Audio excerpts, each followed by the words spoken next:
Hello everyone, welcome back to Nayanshree classes and this is Nayanshree. आशा करती हूँ कि आप सभी लोग बहुत ही अच्छे होंगे और अपने घरों में बिल्कुल सुरक्षित होंगे। केवीएस के इस लेक्चर में आप सभी का बहुत बहुत स्वागत है।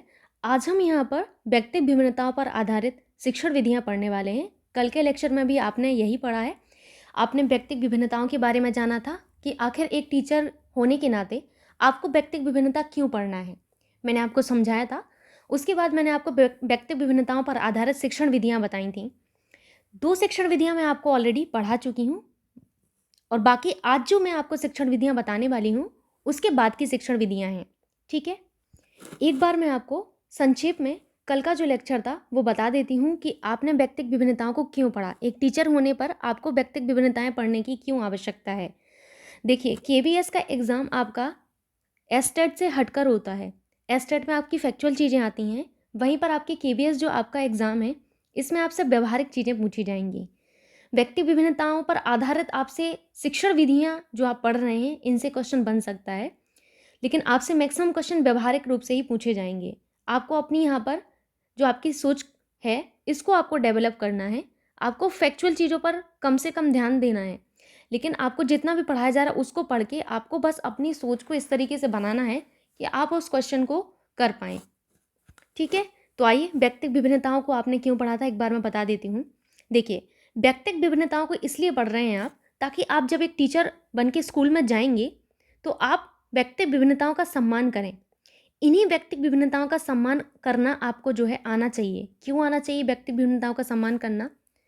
क्योंकि आपका जो उद्देश्य है वो प्रत्येक बालक का सर्वांगीण विकास करना है। ऐसा नहीं है कि कक्षा के 2 बालकों का सर्वांगीण विकास करना ही आपका लक्ष्य हो। सर्वांगीण विकास का मतलब होता है बालक का संपूर्ण दृष्टि से विकास करना। अब संपूर्ण विकास आपको करना है तो आपका उद्देश्य क्या होगा कि प्रत्येक बालक का हो। क्या ऐसा आप सोचते हैं कि कक्षा में होने वाले जो विद्यार्थी हैं उनमें से केवल कुछ ही लोगों का सर्वांगीण विकास हो? कभी नहीं। आप यही सोचते हैं कि कक्षा में जितने भी विद्यार्थी हों सभी का सर्वांगीण विकास होना चाहिए। ये आपका लक्ष्य है। इस लक्ष्य को पूरा करने के लिए आपको व्यक्तिगत विभिन्नताओं का सम्मान करना होगा। इन्हीं व्यक्तिगत विभिन्नताओं को ध्यान में रखकर आपको अपनी शिक्षण पद्धतियां अपनानी होंगी ताकि प्रत्येक बच्चे को आप समझ पाएं, प्रत्येक बच्चे की रुचि आप जान पाएं, प्रत्येक बच्चे का आप स्तर जान पाएं, किस तरीके से वो समझता है ये आपको पता होना चाहिए। कौन सी शिक्षण विधि आपको कब प्रयोग करनी है ये आपको आना चाहिए।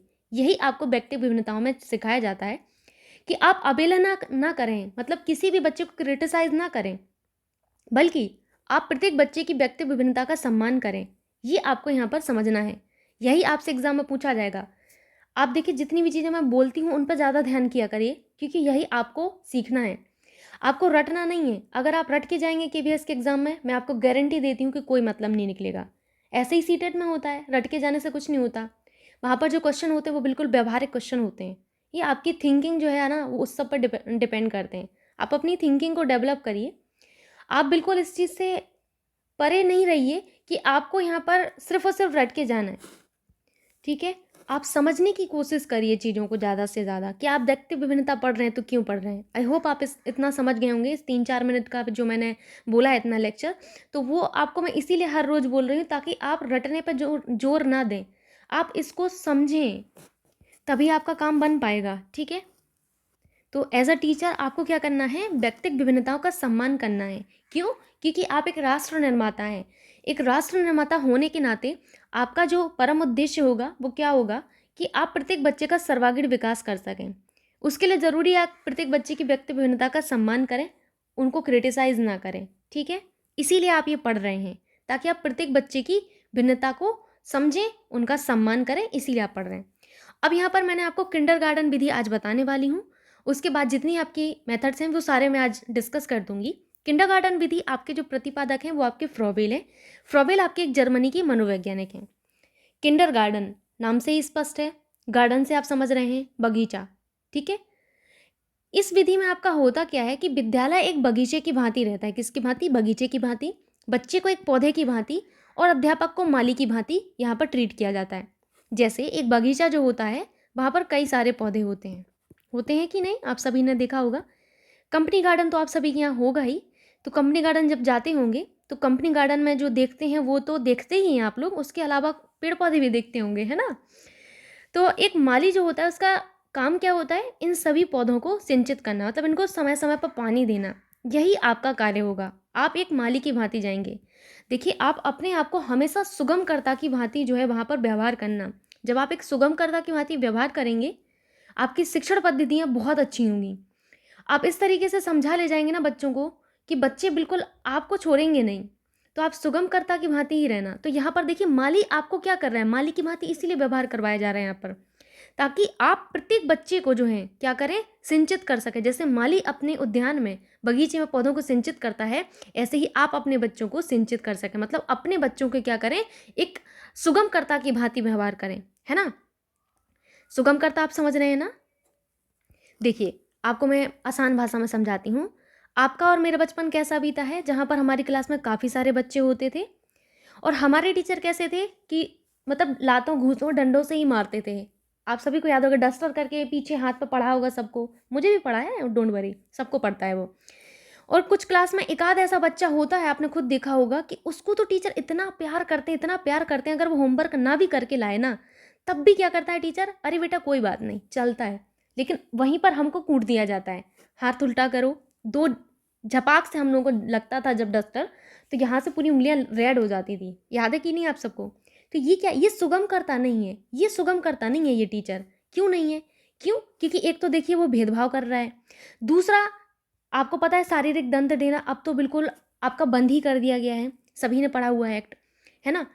तो अभी जो टीचर हैं वो सुगमकर्ता की भांति व्यवहार करेंगे। क्यों करेंगे सुगमकर्ता की भांति, ताकि प्रत्येक बच्चे की रुचि को ध्यान में रखें, प्रत्येक बच्चे की आवश्यकता को ध्यान में रखकर ही स्टडी करवाई जाए, है ना।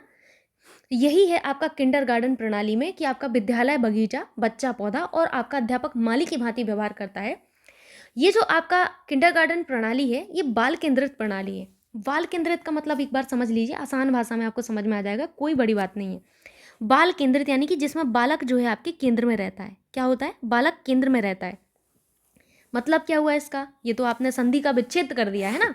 समझ रहे होगे आप लोग कि ये क्या बोल दिया। देखिए, बाल केंद्रित का मतलब होता है जिसमें बालक आपका सेंटर में होगा, बालक की रुचि देखी जाएगी कि बालक की रुचि किस चीज़ में है, बालक की आवश्यकता क्या है।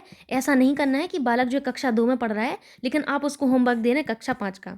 वर्तमान समय में आप देख रहे होंगे कि आपका जो है एक तरीके से, जो पहले स्कूल आए थे जब इंग्लिश मीडियम का एकदम अचानक से दौर आया था, वहाँ पर देखा होगा आपने कि बच्चों को इतना ज़्यादा होमवर्क दिया जाता था, इतना ज़्यादा होमवर्क दिया जाता था कि बच्चे होमवर्क कर कर के ही परेशान थे। तो ये क्या है, उनकी आवश्यकता से ज़्यादा आपने उनको डोज दे दिया, है ना। तो आज के समय पर बाल केंद्रित शिक्षा होनी चाहिए, ताकि बच्चे की आवश्यकता को आप समझें, उसकी एज को ध्यान में रखें, उसकी उम्र क्या है बच्चे की। जैसे आपका जो बच्चा है वो 5 वर्ष का जब होता है, तब आपका प्राथमिक विद्यालय में आता है बच्चा, आता है कि नहीं। तो आपको 5 वर्ष के हिसाब से प्राथमिक कक्षा में जो आ रहा है, प्राथमिक विद्यालय में आ रहा है, तो उस हिसाब से आपको उसको शिक्षा देनी, उस हिसाब से आपको उसको जो है होमवर्क देना है। तो बालक की रुचि, आवश्यकता को ध्यान में रखकर, बालक के सीखने की क्षमता को ध्यान में रखकर, बालक के इमोशन को ध्यान में रखकर, इन सभी चीज़ों को ध्यान में रखकर जो शिक्षा दी जाती है वो होती है बाल केंद्रित शिक्षा, जिसमें आपका बालक सेंटर में होता है और उसी की इच्छा, उसी की रुचि, उसी की आवश्यकता के अनुसार शिक्षा दी जाती है। ठीक, इतना तो आप समझ गए होंगे। और ये जो आपका किंडरगार्टन प्रणाली है, बेसिकली खेल विधि पर आधारित, मतलब इसमें खेल के माध्यम से सिखाया जाएगा, अभिनय के माध्यम से। इस पॉइंट को भी आप नोट कर लीजिएगा, मैं लिखना भूल गई। इस विधि में आपको बेसिकली खेल के माध्यम से, मैं एक बार बता देती हूँ, खेल के माध्यम से, खेल के माध्यम से सिखाया जाता है, और आपका गीतों के माध्यम से, मतलब गानों के माध्यम से। जैसे अगर आपको सिखाना है चंदा मामा आओ ना, तो उसके लिए आपको देखिए गीतों के माध्यम से सिखाना होगा। चंदा मामा आओ ना, साथ हमें ले जाओ ना। इस तरीके से आपको सिखाना होगा, गीतों के माध्यम से, खेल के माध्यम से। और कैसे, अभिनय, अभिनय समझ रहे हैं ना, मतलब कोई ना कोई इनको रोल प्ले करने को दे दिया जाए, कैरेक्टर के माध्यम से कोई कैरेक्टर प्ले करने को दे दिया जाए। पुस्तकों के माध्यम से ये चीज़ें आपको लिखना है, पुस्तकों के माध्यम से, कहानी, इन सभी के माध्यम से सिखाया जाता है। जैसे अगर आपको कोई चीज़ समझानी है तो उनको कहानी के माध्यम से समझाओगे, उनको सिखाओगे, तो वो बहुत जल्दी सीख जाएंगे। तो इन सभी का प्रयोग करके ही इस शिक्षण विधि में बेसिकली आपका ध्यान रखा जाता है। आधार इसका क्या है, खेल, गीत, अभिनय, पुस्तक, कहानी, ये सब है। ठीक है। 4 से 8 वर्ष के बालक जो होते हैं उनके लिए विशेष रूप से आपका ये लाभदायक होती है। फ्रूटफुल किन के लिए, 4 to 8 ईयर्स वाले बच्चों के लिए। ठीक, बाकी चीज़ें आपने समझ ही ली हैं। सो मुझे लगता है कि अभी मूव करते हैं नेक्स्ट जो हमारा प्रणाली है उस पर। ठीक, अगला आपको पढ़ना है कौन सा, आपका डेक्रोली प्रणाली। आई थिंक मैंने डेक्रोली कल नहीं पढ़ाया था, देखते हैं डेक्रोली प्रणाली को। आइए, डेक्रोली जो प्रणाली है ध्यान से समझिएगा। डेक्रोली प्रणाली में बेसिक रूप से जो सीखने का वातावरण है वो पूर्ण रूप से स्वतंत्र और प्राकृतिक होता है। समय का इसमें कोई बंधन नहीं है, आप बिल्कुल फ्री हैं, कोई कक्षा कक्ष इसमें होता ही नहीं है। समझ रहे हैं आप? ये डेक्रोली प्रणाली क्या है, इसमें सीखने का वातावरण पूर्ण रूप से स्वतंत्र होता है और प्राकृतिक होता है, नेचुरल होता है। इसमें कोई बंधन नहीं होता है, ठीक है, कोई आपका समय का बंधन नहीं है और आपका कक्षा कक्ष होता ही नहीं है, ठीक। तो यही आपको नोट करना है। फर्स्ट ऑफ ऑल आपको प्रतिपादक जानने हैं इनके, कि ये आपके प्रतिपादक कौन है इस मेथड के। तो डेक्रोली जो प्रणाली है, इस प्रणाली के आपके बेसिक रूप से प्रतिपादक है ओविड डेक्रोली। आपको देखिए इनका नाम अच्छे से याद हो ही जाएगा, ओविड डेक्रोली, ठीक, ओविड डेक्रोली। ये आपके बेसिकली बेल्जियम के थे, किसके थे, बेल्जियम के थे। कहाँ के थे, तो आपको ये भी याद रखना है, अगर आप याद रख पाओ तो ठीक है, नहीं तो फिर कोई बड़ी बात है नहीं, ठीक। ओविड डेक्रोली, इसमें क्या है, सीखने का वातावरण पूर्ण रूप से स्वतंत्र होता है। इसमें सीखने का वातावरण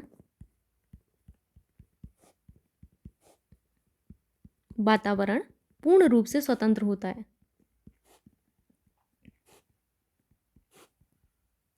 स्वतंत्र होता है। एक चीज़ मैं बोलना चाहती हूँ कि अभी मैं रिसेंट में किसी कमेंट का रिप्लाई नहीं कर पा रही हूँ, तो उस चीज़ को आप समझिएगा, क्योंकि मेरे पास इतना ज़्यादा काम होता है, वो आपको धीरे धीरे समझ में आएगा। इस वजह से मैं नहीं रिस्पॉन्स कर पा रही हूँ, उसके लिए मैं आप सभी से माफ़ी चाहती हूँ, लेकिन थोड़ा सा मुझे भी समय दीजिए आप लोग, ठीक है।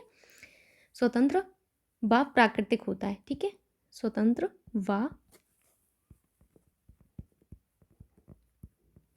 प्राकृतिक होता है, ठीक। समय का इसमें कोई बंधन नहीं होता है, इसमें समय का कोई बंधन नहीं होता, मतलब बाध्यता नहीं होती। बंधन का मतलब समझ रहे हैं ना, बाध्यता नहीं होती है कोई, इसमें समय का कोई बंधन नहीं रखा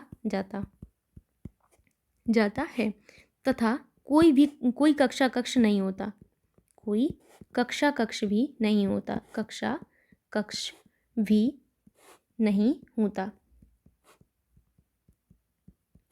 ठीक। जैसे आगे चल के आप औपचारिक और अनौपचारिक शिक्षा पढ़ेंगे, तो वो ये आपका क्या हुआ, अनौपचारिक, जहाँ पर कोई बंधन नहीं है, जहाँ पर आप कभी भी सीख लेते हैं, कोई कक्षा कक्ष नहीं है, समय का कोई बंधन नहीं है। जबकि आपके औपचारिक में क्या होता है, जिसमें आपका समय होता है, जिसमें आपका एक मैनेजमेंट होता है, उस मैनेजमेंट के हिसाब से आपको चलना होता है, ठीक। फिर उसके बाद आता है कि ये आपका जो मेथड है डेक्रोली प्रणाली, ये बेसिकली आपका जो है सामाजिकता के विकास में मुख्य उद्देश्य इसका जो है क्या है, सामाजिकता का विकास करना। तो मुख्य उद्देश्य आप नोट कर लीजिएगा, डेक्रोली प्रणाली का मुख्य उद्देश्य क्या है, सामाजिकता का विकास करना। कैसे होगा सामाजिकता का विकास, आइए समझते हैं, ठीक है। सामाजिकता का विकास करना,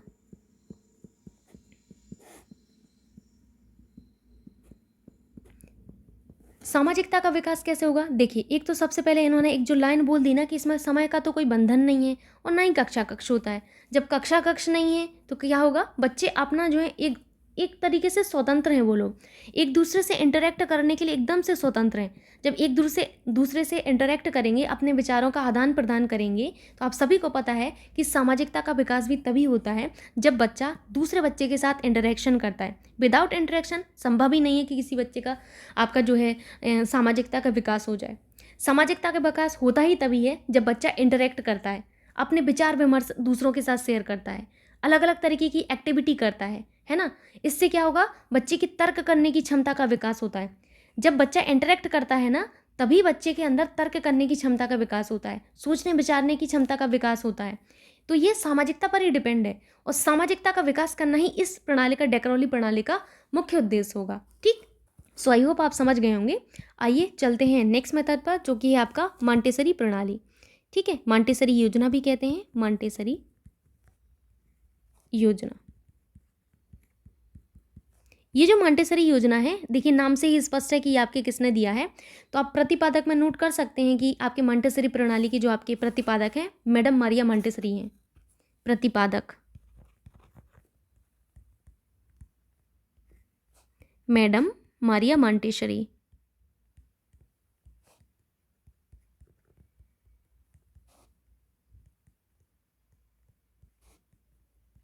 ये कहाँ की थी मैडम मारिया मॉन्टेसरी, तो ये आपकी इटली की थी। कहाँ की थी, इटली की थी, तो आपको यही याद रखना है।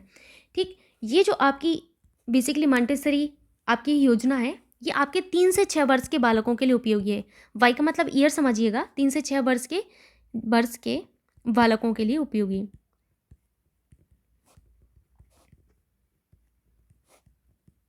एक चीज़ मैं आपको बोलना चाहती हूँ, जब मैंने लेक्चर शुरू किया था तो मैंने आपको एक चीज़ बोला था कल वाले लेक्चर में कि व्यक्तिगत विभिन्नताओं पर आधारित शिक्षण विधियाँ, जो आपकी जितनी भी शिक्षण विधियाँ हैं, इन सभी में बेसिक रूप से आपका जो है अवस्थाओं का जिक्र नहीं किया गया कि कौन सी विधि आपकी किस अवस्था के लिए उपयोगी है। एलिमेंट्री एजुकेशन के लिए यानी कि प्राइमरी और जूनियर के लिए उपयोगी बताई गई हैं, पर जिनमें विशेष रूप से उम्र का जिक्र किया गया है तो उनमें मैं बता दी हूँ आपको। एक तो मैंने किंडरगार्टन में बताया, दूसरा आपकी मॉन्टेसरी योजना में बता रही हूँ। बाकी आपको किसी में भी याद नहीं रखना होगा, ठीक। और ये जो आपका मॉन्टेसरी योजना है, ये करते हुए सिखाने पर आधारित है, मतलब करके सीखने पर आधारित है। किस पर? करके सीखने पर आधारित है। प्रतिपादक आप जान गए। इसमें आपके कर्मेंद्रियों और ज्ञानेंद्रियों द्वारा शिक्षण दिया जाता है। अब सबसे बड़ी समस्या ये आ जाती है कि ज्ञानेंद्रियां तो पता है, जिनसे हम संवेदनाओं को ग्रहण करते हैं, जिनसे हम संवेदना मतलब जिनसे हम सूचनाओं को ग्रहण करते हैं। इन्फॉर्मेशन को कैसे ग्रहण करेंगे? लाइक अगर सामने आग है तो आप कैसे ग्रहण कर रहे हैं? सामने आग होगी तो एक तो आप देखेंगे, और अगर कोई चीज़ गर्म है, जैसे मान के चलिए कि मेरे पास एक बॉटल है, मैंने उसमें गर्म पानी भर रखा है, मुझे कैसे पता चलेगा कि ये गर्म है? क्यों? मैं टच करूंगी, उसको टच करूंगी तो मुझे महसूस होगा कि ये तो क्या है, तत्ता है, मतलब गर्म है। समझ रहे हैं ना? बचपन में जब आप छोटे थे तो बोलते ना मम्मी तत्ता है, तो ये वही समझिए आप लोग, ठीक है। तो कैसे मैंने महसूस किया? ये मैंने अपने ज्ञानेंद्रियों से महसूस किया है ना, स्पर्श करके, आंखों से देख करके, है ना। लेकिन कर्मेंद्रियां क्या होती हैं? कर्मेंद्रिया का मतलब होता है करके सीखना, मतलब करते हुए सीखना होता है कर्मेंद्रियां। तो यही आपको याद रखना है कि इस विधि में या इस योजना में कर्मेंद्रियों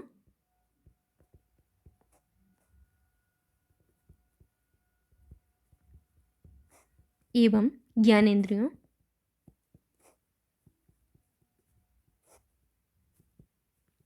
द्वारा शिक्षण कराया जाता है, ठीक है।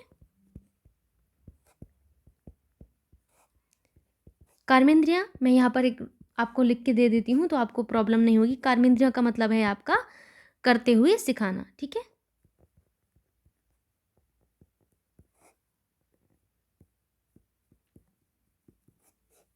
इतना आप याद रखिएगा। मूव करते हैं हम नेक्स्ट आपका जो प्रणाली है उस पर। नेक्स्ट है आपका ह्यूरिस्टिक प्रणाली। ह्यूरिस्टिक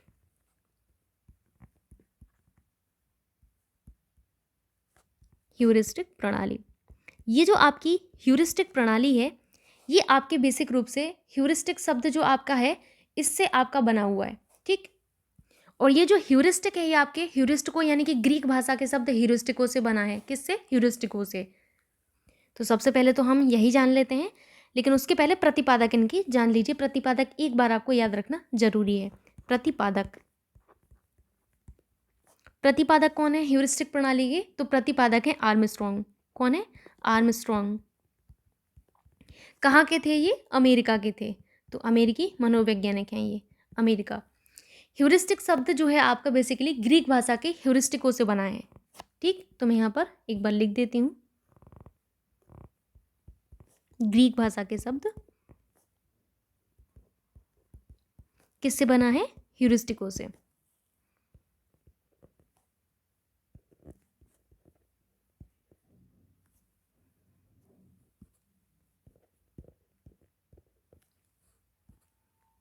ये को लिखा हुआ है, मैं एक बार मैं इसको हटाकर ही लिख देती हूँ, कोई प्रॉब्लम नहीं है।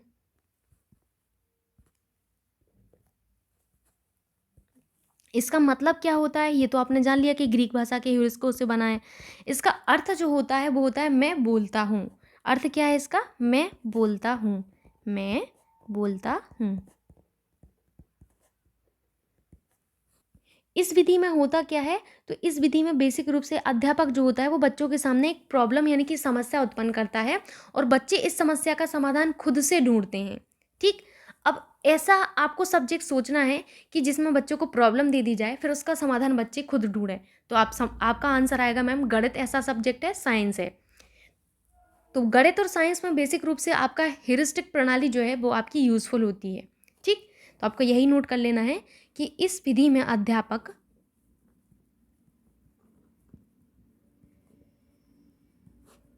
अध्यापक बच्चों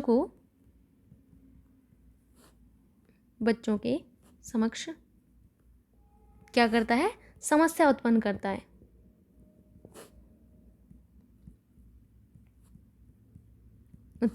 करता है तथा बच्चे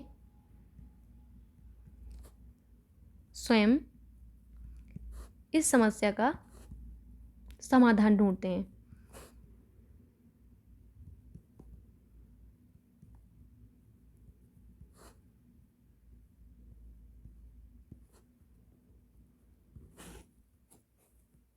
यह प्रणाली विज्ञान तथा गणित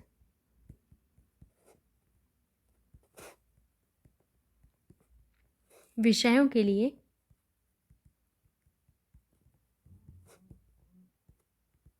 उपयोगी है।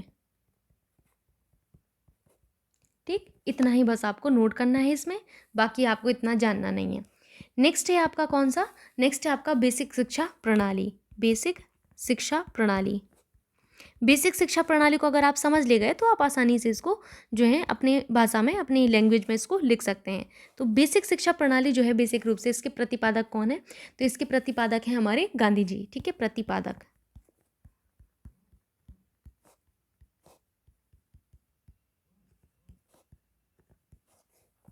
ये बेसिक रूप से आपका जो बेसिक शिक्षा प्रणाली है, ये बाल केंद्रित शिक्षा पर आधारित है। मैं बाल केंद्रित शिक्षा आपको बता चुकी हूँ, और इसमें करके सीखने के सिद्धांत पर जो है आपकी आधारित है।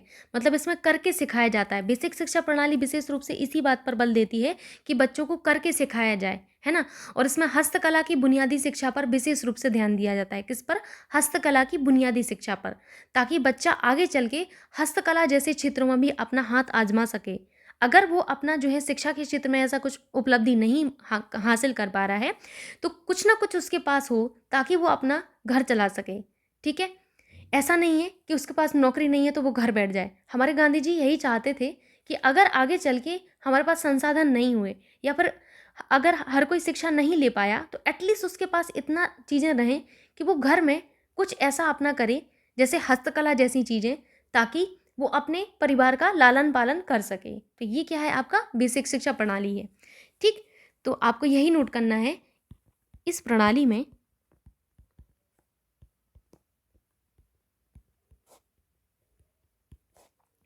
बुनियादी हस्तकला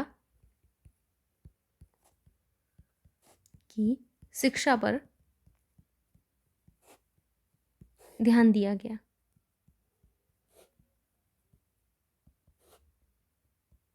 क्या किया गया इसमें, हस्तकला की शिक्षा पर इसमें ध्यान दिया गया।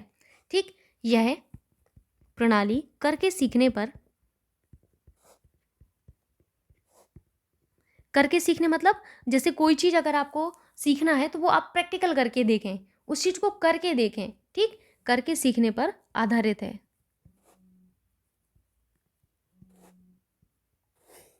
नेक्स्ट पॉइंट आप इसी में नोट कर सकते हैं कि यह बाल केंद्रित शिक्षा पर आधारित है। यह बाल केंद्रित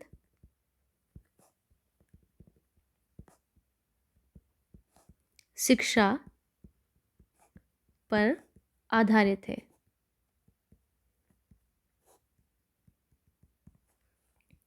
ठीक, इसके बाद जो हमें नेक्स्ट आपका जो विधि पढ़ना है वो है गैरी शिक्षण विधि। कौन सी है, गैरी शिक्षण विधि। गैरी शिक्षण विधि, जो आपकी गैरी शिक्षण विधि है, ये विशेष रूप से किसके द्वारा प्रतिपादन किया गया इसका, तो प्रतिपादक आप याद रख सकते हैं WA वर्ड के द्वारा। प्रतिपादक,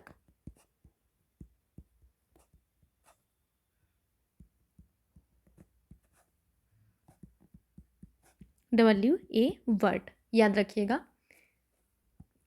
ये जो आपका गैरी शिक्षण विधि है, इस विधि में विद्यालय को जो है आपका जो विद्यालय है, इसको अंशतः विद्यालय और अंशतः घर माना जाता है। क्या, अंशतः विद्यालय, अंशतः का मतलब समझ रहे हैं ना, मतलब पूर्ण रूप से नहीं।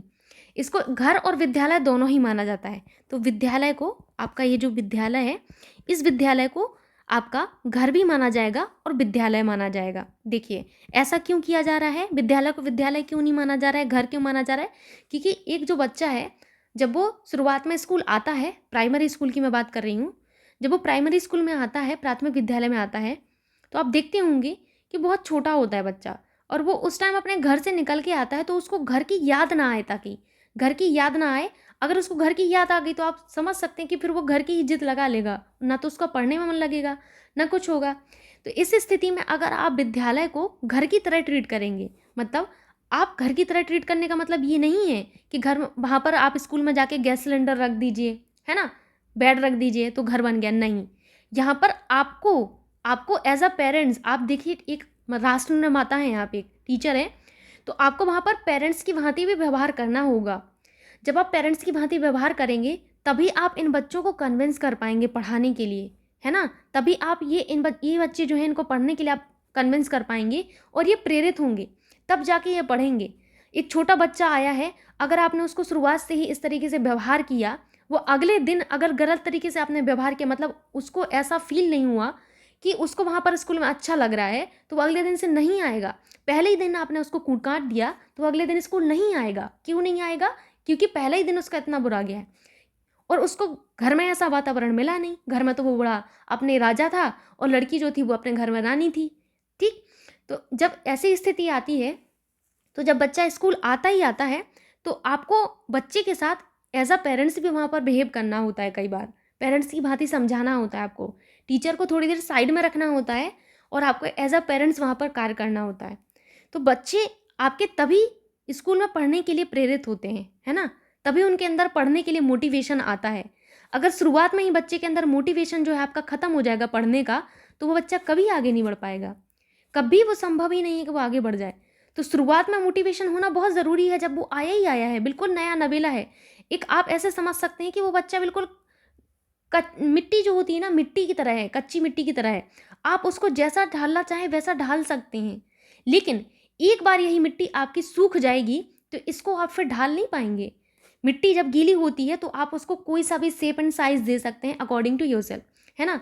लेकिन अगर यही मिट्टी आपकी सूख जाएगी तो आप इसको कोई शेप एंड साइज नहीं दे पाएंगे, फिर ये रिजिड है, इसको आप कुछ नहीं कर सकते, कुछ भी नहीं कर सकते। इसमें कितने भी एफर्ट डाल लीजिए, यूजलेस हैं आपके एफर्ट्स। लेकिन जो ये मिट्टी गीली है, इस पर आप एफर्ट्स डालेंगे तो आप जो चाहे वो कर सकते हैं, ठीक है।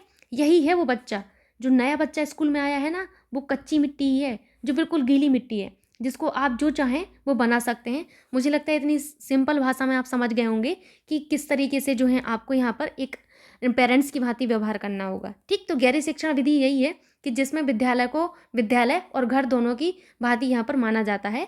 इस विधि में आपको जो है बेसिकली खेल 1 मिनट दीजिएगा, खेल के माध्यम से शिक्षा दी जाती है और आपसे जो है अध्ययन करवाया जाता है, और क्या करवाया जाता है, कार्य करवाए जाते हैं, ठीक। ये है आपकी गहरी शिक्षण विधि। नेक्स्ट मेथड को आप यहाँ पर आसानी से समझ सकते हैं, वो है आपका खेल विधि। कौन सी है? खेल विधि। ये क्या है? नाम से ही स्पष्ट है, लेकिन प्रतिपादक का नाम जो है नाम इस विधि के नाम से स्पष्ट नहीं हो पाता है। इस विधि के जो प्रतिपादक हैं इनका नाम थोड़ा सा डिफरेंट है, याद रखिएगा। हेनरी कार्लवेल्ड कुक। क्या है? हेनरी कार्लवेल्ड कुक, ठीक है। वेल्ड घास के मैदान पड़े हैं वही, ठीक है। तो हेनरी कार्लवेल्ड कुक, हेनरी कार्लवेल्ड जो कुक हैं वो इस विधि के प्रतिपादक हैं। और इस विधि में बेसिक रूप से आपके बच्चे जो हैं इनको खेल के माध्यम से सिखाया जाता है। किसके माध्यम से? खेलों के माध्यम से सिखाया जाता है। कोई भी चीज़ अगर सिखानी है तो इनको खेल के माध्यम से सिखाई जाएगी। यही है आपकी खेल विधि, कि कोई भी अगर चीज़ सिखानी है तो बस खेल के माध्यम से इसको बच्चों को सिखाया जाएगा, ठीक। तो ये रही आपकी सारी की सारी शिक्षण विधियाँ जो कि आपकी व्यक्तिगत विभिन्नताओं पर आधारित थी, और मैं आशा करती हूँ कि आपको समझ में आई होंगी और आप अपने प्रॉपर नोट्स भी बना रहे होंगे। नोट्स बनाइए और जितना हो सके उतना आप प्रैक्टिकल रूप से चीज़ों को सोचिए। जब तक आप नहीं सोचेंगे तो सुपर टेट और यूपी टेट जैसा एग्ज़ाम निकल सकता है पर केवीएस नहीं निकल पाएगा, प्रॉब्लम क्रिएट हो जाएगी। बेहतर होगा आप समझ जाएं इस चीज़ को, ठीक। तो मिलते हैं नेक्स्ट लेक्चर में, तब तक के लिए बाय बाय, टेक केयर।